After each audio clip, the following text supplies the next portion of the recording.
Enfin, le jour J est arrivé. Livraison spéciale, celle que tu attendais tant. La journée de ski avec l'école. Ça va être une super journée. Juste à se laisser glisser et avoir du plaisir. Ce n'est peut-être pas tout ce que tu as à faire.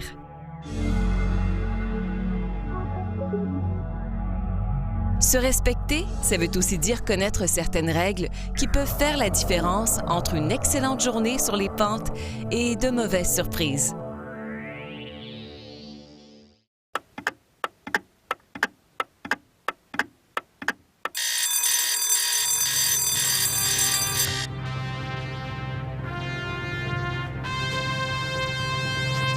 Neige!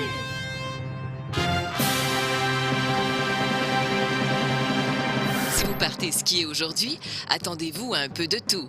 Dégagé et froid ce matin, avec de la neige et du vent en après-midi. Donc, crème solaire et lunettes de ski seront de rigueur. Se respecter, ça veut aussi dire être bien préparé. Habille-toi en couches superposées en évitant les vêtements de coton. Le polypropylène et le molleton te garderont au chaud et au sec parce qu'ils n'absorbent pas l'eau comme le coton. Pour t'assurer que tous tes vêtements te conviennent, essaie-les tous.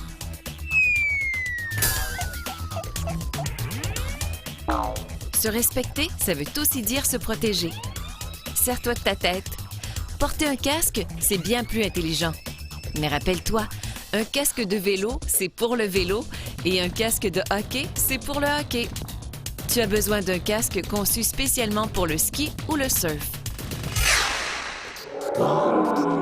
Qu'est-ce que c'est? Un ventre vide? Avant de partir, tu dois faire le plein. Tu ne veux tout de même pas skier le ventre vide ou rempli de malbouffe. Seule la nourriture santé te donnera l'énergie dont tu as besoin pour passer une journée sur les pentes.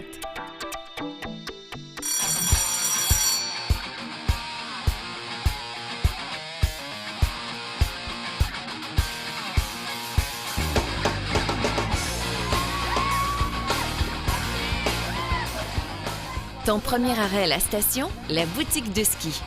L'équipement est très important pour passer une super journée, en toute sécurité.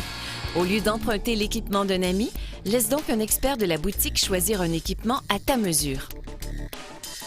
Les fixations doivent être ajustées à tes bottes, à ta taille et selon ton niveau. Trop desserrés, tes skis se détacheront sans arrêt. Trop serrés, ils resteront accrochés si tu chutes. Des bottes trop grandes sont peut-être plus confortables, mais tu auras moins de contrôle sur tes skis. Trop ajustés et ouf, ce sera une très longue journée. Un surf ou des skis et des bâtons de la bonne grandeur complètent l'ensemble. Mais d'abord, vous les surfeurs, vous devez déterminer si vous êtes du type régulier ou goofy. Goofy veut juste dire que vous aimez faire du surf le pied droit devant. Le bon casque, ajusté à ta mesure, il est sécuritaire. Tu peux aussi l'utiliser pour le toboggan et la descente en tube. Hey.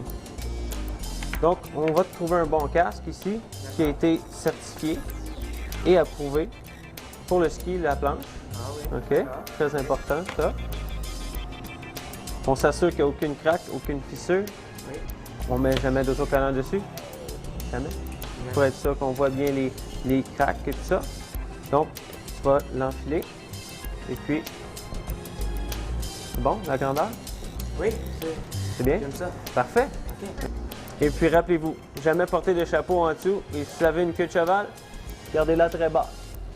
Parfait. Maintenant, on ajuste le casque. On s'assure qu'on a les 4 doigts comme ça. On a un peu d'espace, un doigt. On met les lunettes. Parfait. Il n'y a pas d'espace. C'est bien. Tu es prêt à aller skier? Tous les professionnels portent un casque, pas seulement parce qu'ils sont sécuritaires, mais aussi parce qu'ils sont cool. Trouve-en un de ta taille et porte-le en tout temps. Ça va une bonne journée, les amis? Tout le monde est content? Parfait. Soyez prudents. Bye-bye. Bye-bye.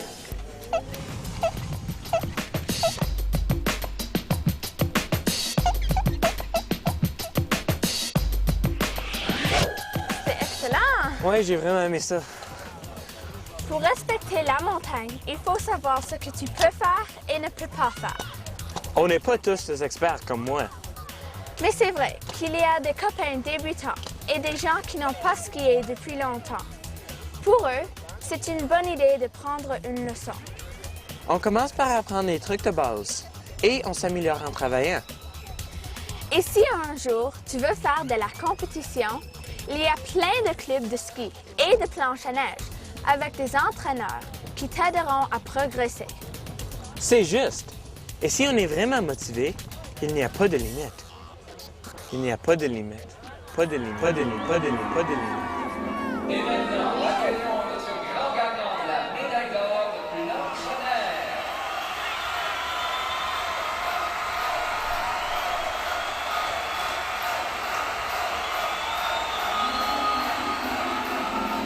Ah, tu es vraiment dans la lune! Hein? Quoi? Qu'est-ce qui se passe? La leçon commence. Oh! Bonjour tout le monde, je m'appelle Myriam, je suis votre instructeur aujourd'hui. J'aurais une couple de règlements à vous faire part avant de partir. Plus habile, plus de plaisir sur les pentes. Une leçon de ski ou de surf donnée par un instructeur certifié peut grandement améliorer ta technique. Lorsque je lève le bras, ça veut dire que je vais arrêter. Donc vous ralentissez et vous venez vous mettre en bas de moi. De cette façon-là, il n'y aura pas de collision. Et entraidez-vous, c'est toujours utile. C'est important aussi de rester ensemble. Si vous venez qu'à être séparés du groupe, regardez pour un instructeur ou un patrouilleur. Si il vient qu'il n'y a pas à avoir de patrouilleur ou d'instructeur, il n'y a pas de panique, on va à la remontée mécanique, demander au préposé. Et lui, à ce moment-là, il appellera la patrouille. Prendre ton nom et mon nom. Dernière question avant de partir. C'est quoi déjà mon nom? Yeah! C'est bon, ça. C'est bon. Prendre des leçons de ski, c'est aussi une façon amusante d'apprendre et de savoir où sont les meilleures pistes.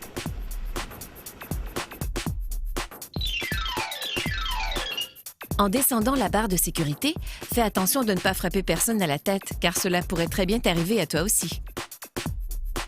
Il y a une bonne et une mauvaise façon de prendre les remontées mécaniques. Voici la mauvaise.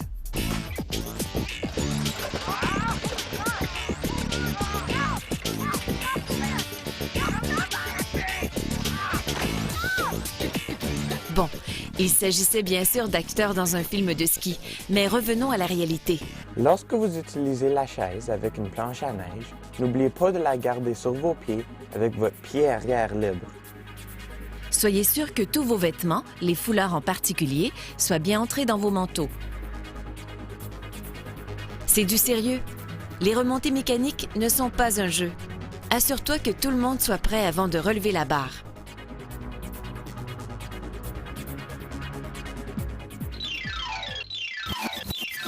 Tu retrouveras affiché le code de conduite en montagne partout à la station. Les symboles se retrouvent partout dans la station, mais vraiment partout. Ailleurs au Canada, on l'appelle le code de responsabilité alpin. Vous allez remarquer des affiches de code de conduite partout sur la montagne. Ce sont les règles de sécurité sur la montagne. En les respectant, tu assures ta propre sécurité et la sécurité des autres.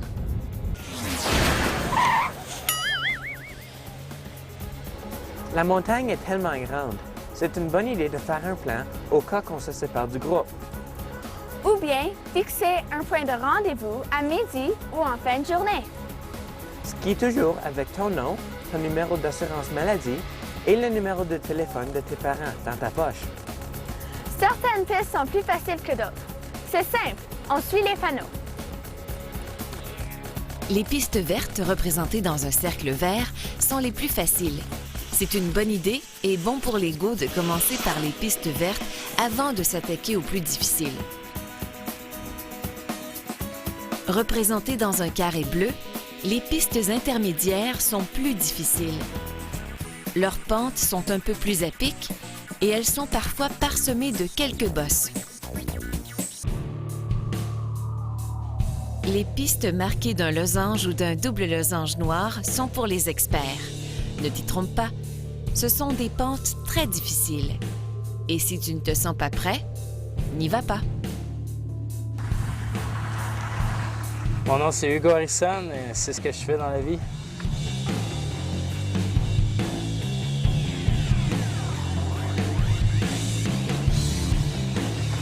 Peu importe si tu es expert ou débutant, il ne faut jamais ignorer les signes hors-piste. Ils sont là pour te protéger.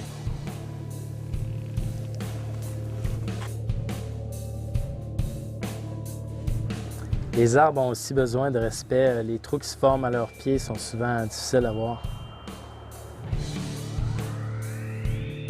Il faut absolument éviter de tomber dedans car ces trous peuvent être des pièges mortels.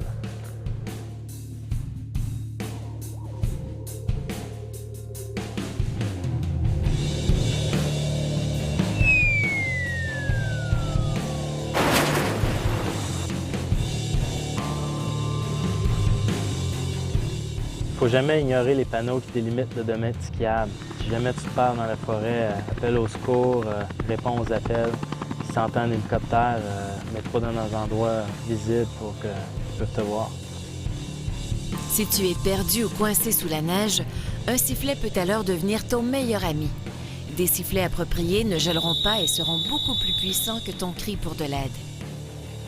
Si tu suis les pistes et les panneaux, les risques de te perdre sont minimaux. Mais il ne faut pas oublier que les conditions changent.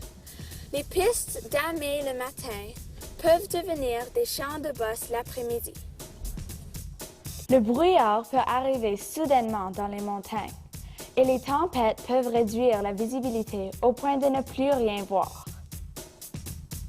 Allô? Allô? Allô? Et quand le soleil sort, tu peux prendre un coup de soleil. Sois donc prêt à mettre ta lotion solaire. Respecter les autres signifie rester en contrôle. Ne te transforme pas en boule de bowling.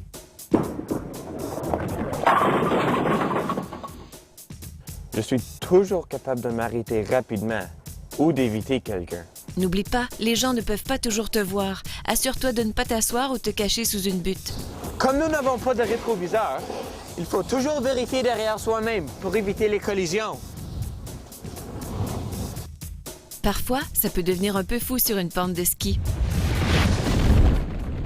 Bon, peut-être pas aussi fou que ça, mais assure-toi de bien reconnaître l'endroit, surtout là où les pistes se croisent. Crois-moi, ce n'est plus drôle du tout quand quelqu'un se blesse. Vous avez besoin d'aide? Bien sûr! Descendez jusqu'à la remontée mécanique, demandez de l'aide à préposer. Je crois qu'on a besoin de patrouilleurs ici sur la Grand Prix, hein? Bien sûr. D'accord. Si une personne a besoin d'aide, assure-toi que quelqu'un reste avec elle pendant que quelqu'un d'autre descend avertir l'opérateur de la remontée mécanique la plus près. L'opérateur avertira les secouristes. Ceux-ci voudront savoir où se trouve la personne blessée, les vêtements qu'elle porte et la nature de la blessure.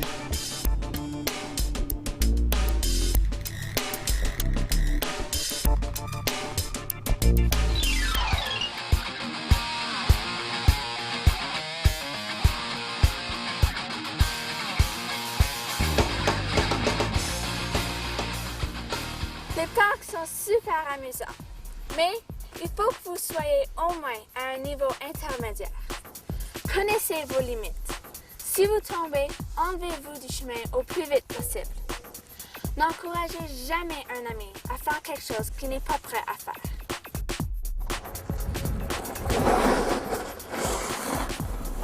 Je m'en vais sur le grand saut là-bas faire un 360. Crois-tu que c'est vraiment une bonne idée? Tu arrives à peine à faire un 180. Entraîne-toi encore un peu.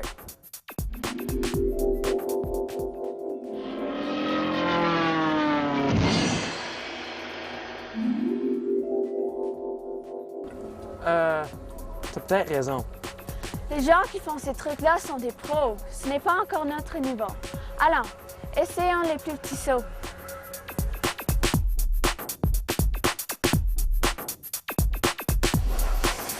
Matt, c'est le temps de retourner à l'autobus. Oh, juste un dernier saut. Une journée à la station de ski apporte son lot d'aventures et d'histoires à raconter à ses amis. Se respecter, respecter les autres et la montagne, ça veut aussi dire que tout le monde peut redescendre en toute sécurité à la fin de la journée.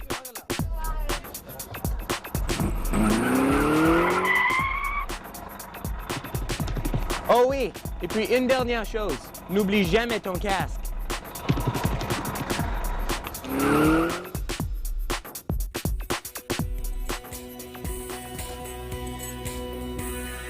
Mon nom est Mac Douglas et je suis skieur professionnel. Il m'arrive donc d'avoir à skier pour des films et des compétitions pour des événements comme le X-Games chaque année. Je fais du ski depuis 25 ans, alors quand vous voyez des types comme moi faire des trucs de malade dans les films, c'est que nous avons pratiqué une vie entière pour en arriver là. Quand vous êtes sur les pentes, commencez par des petits trucs et allez-y une étape à la fois. N'essayez pas de faire des trucs spectaculaires avant d'avoir acquis beaucoup d'expérience. Je m'appelle Mathieu Routier, je fais partie de l'équipe Canada. Je représente aussi le Québec. Lorsque vous ne skiez pas dans un club, vous skiez avec vos amis. Faire attention pour ne pas amener vos amis dans des pistes qu'ils ne sont pas capables de faire, puis d'aller au rythme de vos amis. Merci. Bonjour, je suis Maude Longtin de l'équipe du ski du Québec et je pense que la première chose à faire avant d'aller en ski, ce serait de bien s'étirer pour ne pas se blesser. Bonjour, moi c'est Adrien Gerbet, je représente le Québec à la Whistler Cup. Ce qui est très bon, c'est de commencer par des pistes plus faciles, de faire des virages pas trop compliqués, de ne pas y aller trop intense dès le début. Ce n'est pas une bonne idée de porter des écouteurs en ski ou en planche à neige parce que vous avez besoin de vos oreilles pour une descente sécuritaire. Portez toujours un casque bien ajusté. Trop serré, il pourrait vous blesser et s'il est trop grand, il pourrait tomber. Et si vous êtes chanceux, vous pourriez trouver un casque rose. La température dans les montagnes peut changer plus vite que tu peux changer de poste avec la télécommande.